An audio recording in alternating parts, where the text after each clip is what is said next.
Ngayong nabisa investigador. Bigay ako sa kanya 10,000 kasama na ipagtalik ako sa kanya. Ano yun? Naris sa marami na. Bakit? Andali, teka muna, bago ko. Saan yung mga marami na? Sige po. O, nagrapat ang ukol sa walang ipo. Andali, oh. Ha? Ano mo inuhuli? Ano bang ginawa ko? Wala naman ako ginagawa. Nasaan yung pera, sir? Nasaan yung pera? Wala ho. Hindi ko ma-explain eh. Sobrang sakit. Yung 200,000 pesos na package deal na sinasabi ng Rochelle, para daw yun sa cremation, para sa pag-imbalsamo, at saka para dun sa paglipat ng bangkay dun sa kung saan ikikremate. Ang lead ay toxic sa dugo.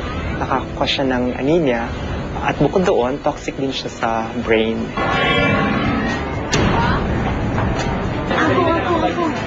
Ako inom. It helps na rin knowing that I have an extra magic. So, whether it really works or not, but it won't hurt naman if we use it. Energized. Energy jewelry. Pag may suot ako ng bracelet yun, meron din akong quintas. Parang malakas. Yung binili ko nga na 1-2, sa kanila nasa 250 lang. Pwede mo patawaran 200. Alam niyo bang fake yung binibenta nyo? Kung hindi ka sasama, pupusasan kita, pagpilitin kita. Bakit? Saan ka ba? Sige na! Magandang gabi po, ako si Mike Enriquez at ito ang investigador. Huwag kayong bibitiw dahil ang mga kwentong isinusumbong nyo sa amin, hindi namin tatantanan.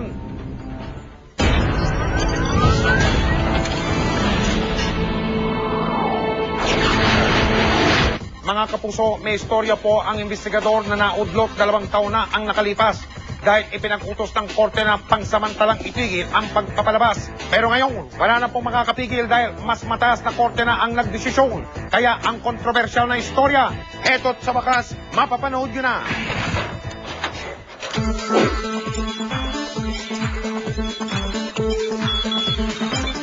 Ikalabing-anim ng Hunyo ng taong 2007, may kontrobersyal na istorya ang investigador na nakatakdang ipalabas.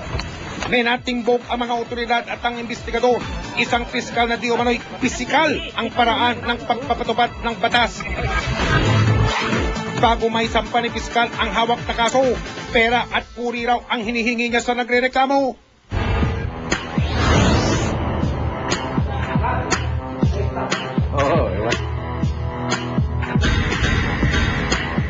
Ilang oras bago namin ipalabas ang istorya, nakatanggap kami ng temporary restraining order o TRO mula sa Pasay Regional Trial Court. Pinahihinto ang pagpapalabas sa nasabing istorya. Petisyon ito ng kontrobersyal na piskal na siyang tampok mismo sa aming kwento. Hindi ko maisip kung bakit kailangan issue ng TRO.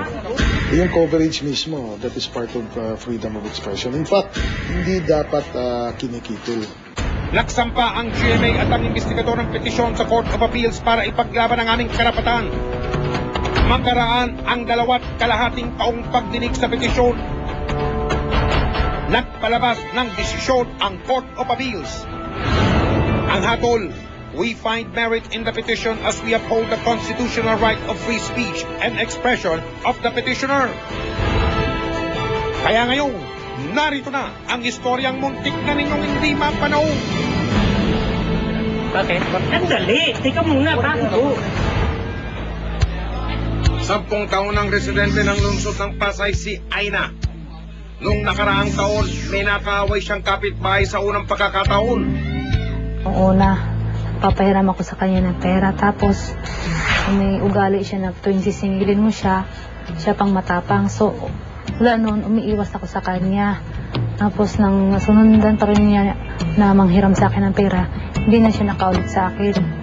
Wala noon, hindi na pinaparinggan niya ako. Ako. Marami na rin daw ang nadamay at nakisali sa kanilang away. Ngayon, biglang sumugod yung mga 2 binatilyo dito. May dalang mga itak at saka martilyo. Ngayon, pinablatay ng kapatid ko doon sa barangay. Hindi na makatiis si Aina kaya inireklamo niya ang babaeng kapitbahay sa barangay.